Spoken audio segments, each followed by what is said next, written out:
Hey, we are in the Wenatchee Valley, where they're the second largest producer of cherries in the state of Washington and I think the country. I believe they produce something like 9,000 tons of cherries. And each cherry tree about 800 cherries. And we're at Stutzman Ranch, where you can come and pick them yourself. Super cheap, like $2.50 a pound. And they do a little hay ride out to wherever they're picking, so you get a It's little very bit cool, of and you get cherries.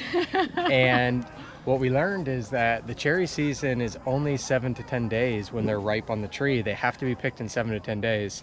So we felt very lucky to get to basically one of the biggest cherry regions in the country, right in the middle of this picking season. We nailed it. And we nailed it. We So nailed it. if you ever get the chance, go cherry picking. It's a lot of fun. Bing cherries, I think, are the first cherry to be picked, and then it's followed by Rainier. Yeah, Rainier are these red and white ones, which are supposed to be like the best of the cherries. There's a whole bunch of varieties. They taste incredible, and on top of that, they are so cheap. They're cheap. So it's fun. A lot of fun cherry picking.